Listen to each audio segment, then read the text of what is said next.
Connecting through the Jewish roots of the Christian faith is what the Alive in Messiah course is all about.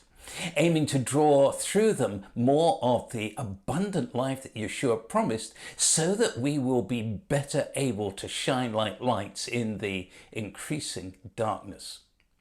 But to do so, it does mean that we have to challenge the view that the church has become the new Israel, and therefore why replacement theology, as it's now known, is so little considered by most pastors, to the extent that most church members have never even heard of it.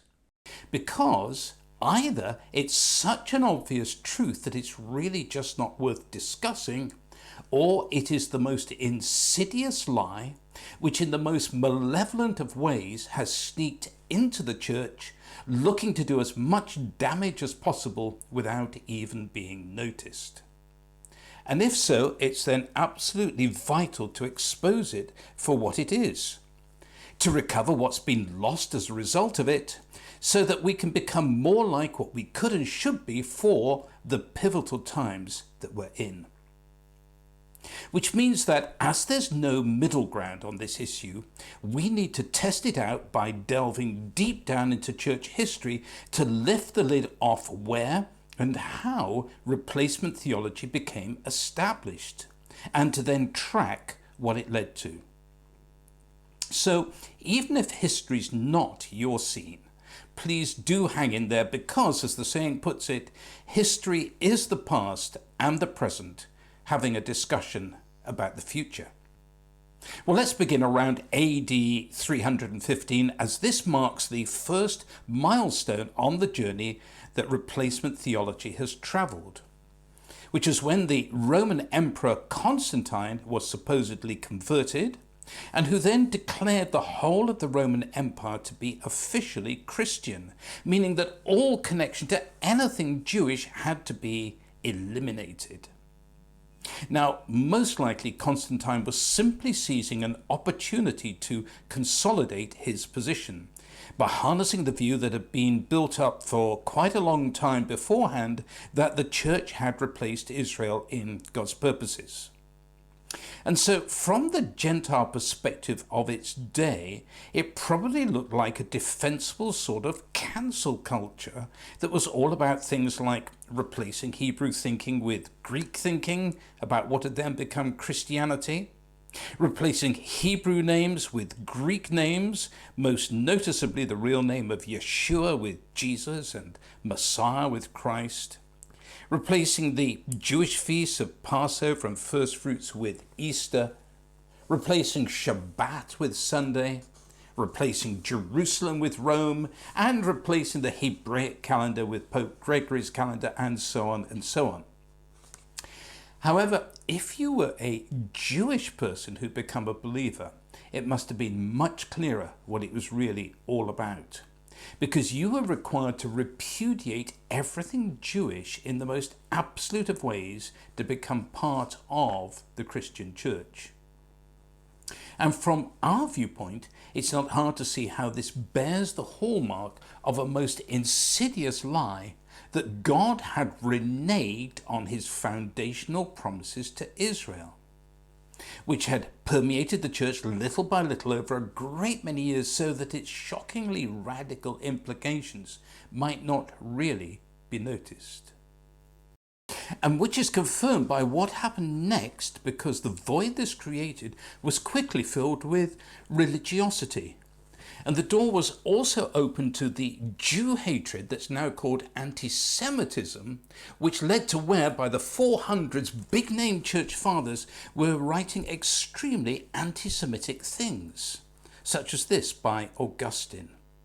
The Jews were sons of God, but now they are sons of Satan. The true image of the Hebrews is Judas Iscariot, who sells the Lord for silver. The Jew can never understand the scriptures and will forever bear the guilt of Jesus. And this one by John Chrysostom. Because God hates the Jews, it is the duty of Christians to hate them.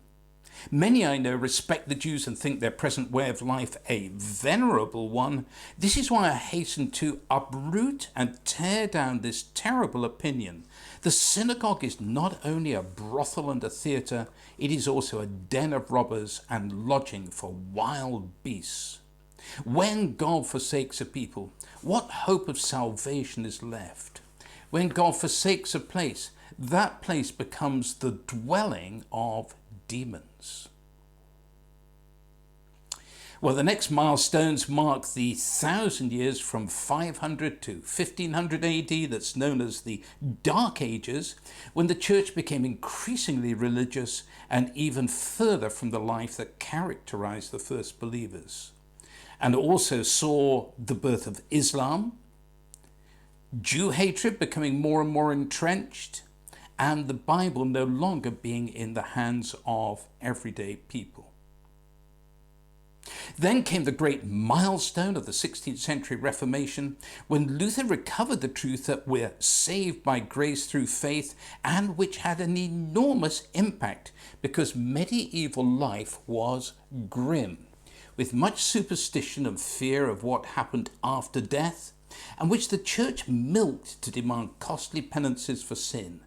So to find that salvation didn't depend on your works or on having to go through a priest was incredibly good news, and it spread fast. However, neither Luther nor the other reformers connected back through the Jewish roots of the Christian faith to God's foundational promises to Israel. And replacement theology was therefore able to slip past it without it throwing up any red flags. And so whilst the Reformation looked very complete, it was in fact terribly incomplete. And the reason the reformers were not troubled by it was because they'd settled for the position of the 5th century church fathers like Augustine, who by his time were locked into the church's usurping of the foundational promises God had given to Israel. And the consequence was that the church which then emerged from the Reformation came to reflect how, in the phrase, the truth, the whole truth, and nothing but the truth, it's possible to have truth that's even nothing but the truth, but which is still not the whole truth. And then how, without the whole truth, very wrong assumptions can be made, and which can lead to some most unhelpful outcomes. Which is the most likely explanation of how, in the 500 years that followed the Reformation, the church split into thousands of denominations, maybe as many as 35,000 different denominations, being a bit like a skyscraper that's been built on a shaky foundation, in which every time it wobbled, those inside reached for their particular grab handle to hang on to, so that today many believers are more shaped by the denomination they're in than by the Messiah that they're in. Its wobbliness being due to having been built on a theological fault line that's like a geological fault line produced by two pieces of ground that got pushed together to look like solid ground, even though each side can move independently. And when that happens, what's built on it can crack and even crumble. Which is what's happening to much of today's church, as one side of the theological ground it was built on was being saved by grace through faith, and which is moved by God's truth, whilst the other was replacement theology, and which is moved in the opposite direction because it denies the irrevocability of Israel's calling. As demonstrated in Calvin's commentary on So All Israel Shall Be Saved, when he declared that the Israel of God is what Paul calls the church. Evidently, Calvin reckoned the church had taken over everything that God had promised to Israel, putting Israel totally out of the loop. And it's not too hard to see how this has led to today's so-called personal gospel that largely centers on what God has done for me, being based just on a Gentileized view of being in Jesus Christ. In contrast to how the first believers saw themselves as being in Messiah Yeshua, to make their gospel about what this means for me as part of God's continuing purposes through Israel. So whilst Calvin and Luther dug down 1,000 years to the time of the church fathers like Augustine and Chrysostom, by choosing to stop digging there and not digging down a further 500 years to where it all began with the first believers, they never reached the solid bedrock of God's continuing purposes through Israel. And had they done so, it could have led them to understand the rediscovered gospel very differently, because their emphasis in being saved by grace through faith may then have been far less on how to get saved and far more on what being saved is really for.